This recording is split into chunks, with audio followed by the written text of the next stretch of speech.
सर्वांचे लाडके महंत न्यायाचार्य बाबांच्या वाणीतून या सप्त्याला पूर्णविराम दिला जाणार आहे। खरं तर बऱ्याच वर्षानंतर भोगलवाडीला मला बोलवलं,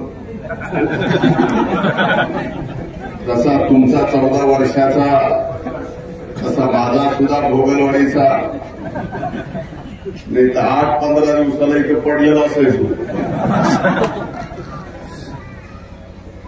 पण योगायोग देवाला काहीतरी नियतीला काहीतरी घडवायचं असतं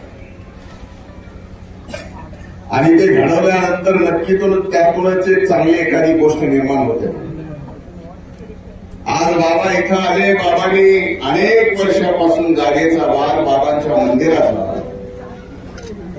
काही क्षणात पूर्णत्वास नेला, हा वाद मिटला आणि अतिशय भव्य मंदिर उभं करण्याचा संकल्प गावकऱ्यांनी या ठिकाणी घेतला। या संकल्पात बाबा जे सांगतील, खारीचा म्हणतात खारीचा, सिंहाचा म्हणतात सिंहाचा, जे वाटा द्याल तुम्ही या ठिकाणी घ्यायला तयार। माझ्या या गावाच्या अनेक वर्षाच्या संपर्कातून जवळजवळ अर्धे कुटुंब मी या गावातले ओळखतो।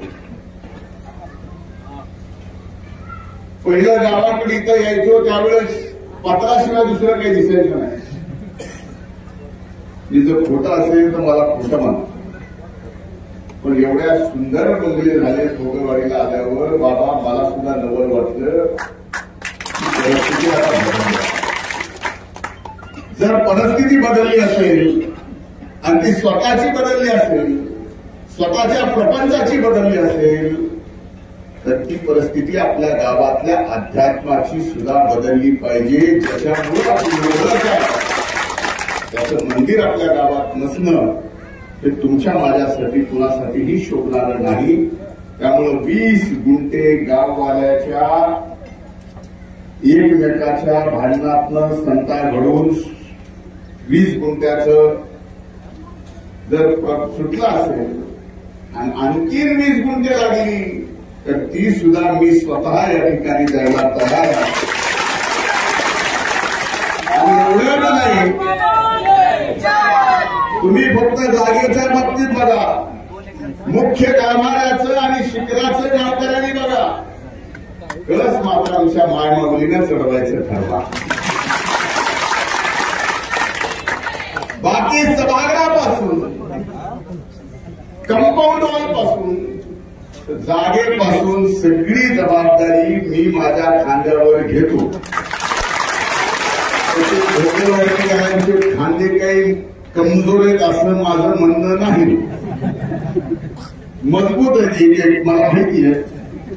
फार उघड बोलायचं नको, पण आपण सर्वजण उदार अंतःकरणाने या अध्यात्माच्या आपल्या बाबांच्या मंदिराचं विशाल असं मंदिर आपल्याला भोगलवाडीत निर्माण करण्याचा आदेश आज बाबांनी दिलेला आहे आणि ते 1 वर्षाच्या आत पूर्ण करायचा आहे, ते आपण सर्वांनी लक्षात ठेवा।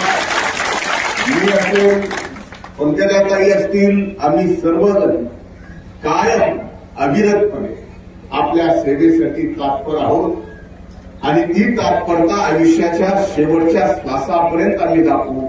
आमच्यातली खरी ऊर्जा, आमच्यातला तुमच्या प्रती काम करायचा जो सेवाभाव आहे, हा सेवाभावच या शक्तीपीठातून निर्माण होतो हे आपण सगळ्यांनी। म्हणून आज योगायोगानं भोगलवाडीला बऱ्याच वर्षानं जायचं म्हणलं आणि भोगलवाडीहून रिकाम्या हाताने निघून यायचं। बाबा तुम्हाला जमलं ना, मला जमलं, तुम्हाला शेवटी बाबांची मूर्ती द्यायची आणि अर्ध तर होईना काहीतरी द्यायचं माझ्यावर। आता त्यामुळं हा जसा वाद जागेचा मिटला, आता गावातले पुढारी नीट समजून घ्या, मी हे पुढचं बोलतोय। जसे गावातल्या जागेचे तंटे मंदिरासाठी मिटले, तसे आपले आपले सुद्धा हात जोडून पाया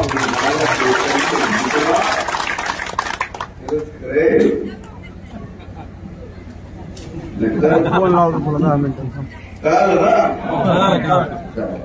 संत भगवान बाबा की, संत श्रेष्ठ भगवान बाबा की, संत श्रेष्ठ महंत नामदेव शास्त्री महाराज की धन्यवाद.